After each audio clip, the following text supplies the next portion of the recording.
Friends, भले ही आप अपने प्लांट पर अच्छी ग्रोथ और अच्छे फूल पाने के लिए तरह तरह के फर्टिलाइज़र डालते हों, लेकिन यदि इस फर्टिलाइज़र को आपने अपने प्लांट में विशेषकर सर्दियों में यदि नहीं डाला तो कड़ाके की ठंड में प्लांट से अच्छी ग्रोथ और अच्छे फूल पाना मुश्किल हो जाएगा। आज का वीडियो एक ऐसे ही जैविक फर्टिलाइज़र पर है जो सर्दियों के लिए पौधों को बहुत खास है, अमृत की तरह काम करता है। यदि पौधा बिल्कुल से सूख गया है, मरने की कगार पर पहुंच गया है, तो आप इस फर्टिलाइज़र को डालें। आपका प्लांट फिर से हरा भरा हो जाएगा और उसमें कलियां बनना शुरू हो जाएंगी। इसको बनाने का तरीका अलग है।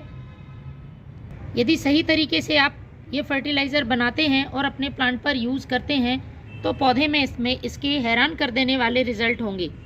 आप खुद देखकर अनुभव कर सकेंगे कि इस फर्टिलाइज़र का प्लांट पर कितना ज़्यादा फ़ायदा हुआ है। मैंने ये ट्रांसपेरेंट कंटेनर में फर्टिलाइज़र बनाया है और इसको आप देख पा रहे होंगे। इसको मैं मिक्स करती हूँ। इसका मैंने अच्छी तरह से फर्मेंटेशन किया है।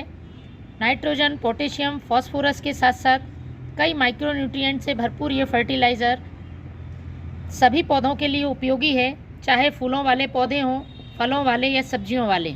सर्दियों में यदि इस फर्टिलाइज़र को एक बार आप अपने प्लांट पर यूज़ कर लेते हैं तो आपको किसी दूसरे फर्टिलाइज़र की ज़रूरत नहीं पड़ेगी।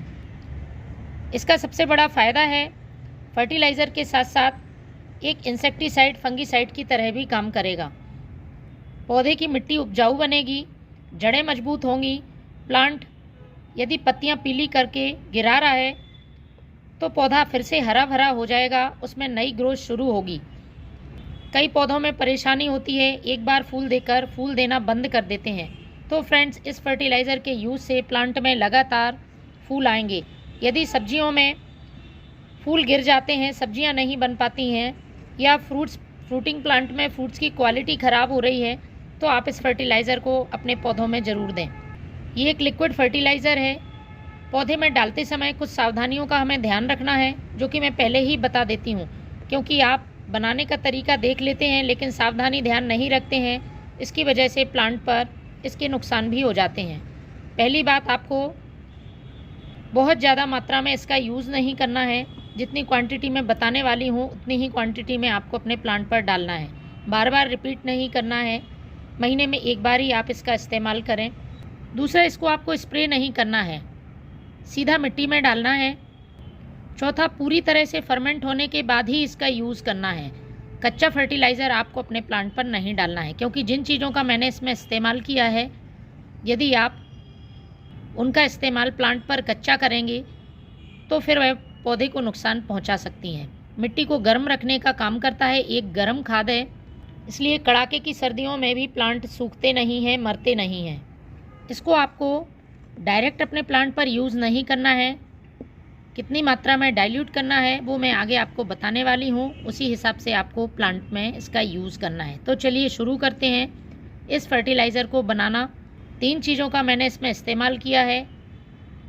पूरा वीडियो देखें आपको अपने प्लांट पर इसके बहुत ज़्यादा फ़ायदे मिलेंगे और पौधे से जुड़ी बहुत सारी समस्याएं आसानी से ख़त्म होंगी। तो इस फर्टिलाइज़र को बनाने के लिए आपको लेना है एक बाल्टी, या आप कोई टब का इस्तेमाल कर सकते हैं या कंटेनर ले सकते हैं। पौधों की संख्या के हिसाब से इस फर्टिलाइज़र को कम ज़्यादा बना लेना है। मैं 1 लीटर पानी में ये फर्टिलाइज़र की मात्रा बताऊंगी आपको, और आगे चलकर ये डाइल्यूट होगा तो बहुत सारे प्लांट्स के लिए ये पर्याप्त है। तो सबसे पहले हमें लेना है ये सरसों की खली। इसके बारे में हम सभी परिचित हैं, लेकिन इसका सही तरीके से अपने प्लांट पर यूज़ नहीं किया जाए तो फ्रेंड्स, ये फ़ायदे की जगह पौधों को नुकसान भी पहुंचा सकती है।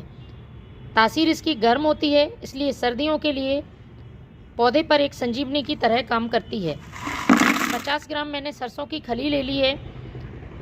दूसरी चीज़ मैं इस्तेमाल करूंगी ये नीम खली।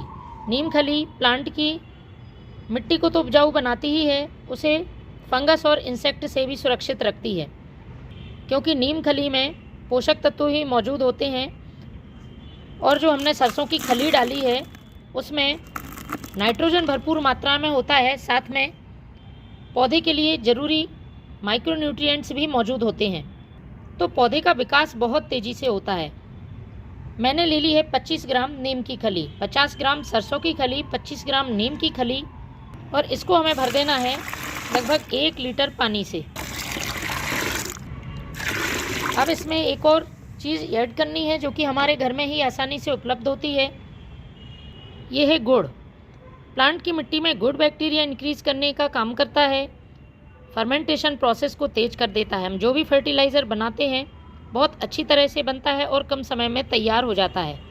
इसके साथ ही इसमें आयरन, फास्फोरस जैसे कई पोषक तत्व मौजूद हैं जो पौधे के लिए फल फूल लाने में मदद करते हैं। लेकिन हमें इसका ज़्यादा यूज़ नहीं करना है। पुराना गुड़ हो बहुत अच्छी बात है, यदि नहीं है तो आप किसी भी गुड़ का इस्तेमाल कर सकते हैं। यदि आपको अपने फर्टिलाइज़र में माइक्रोब्स बढ़ाने हैं, गुड बैक्टीरिया इंक्रीज़ करने हैं तो गुड़ का इस्तेमाल ज़रूर करें। तो लगभग 10 ग्राम गुड़ आपको इसी में डाल देना है।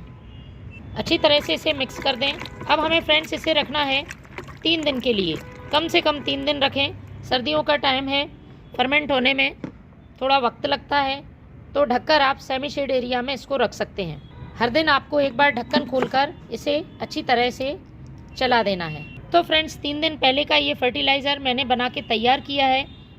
अब इसको यूज़ करने का तरीका जान लेते हैं। नीचे ये खली बैठ गई है तो इसको पहले हम अच्छी तरह से मिक्स कर लेते हैं और 1 भाग फर्टिलाइज़र और लगभग 10 भाग पानी इसमें आपको डाइल्यूट कर लेना है।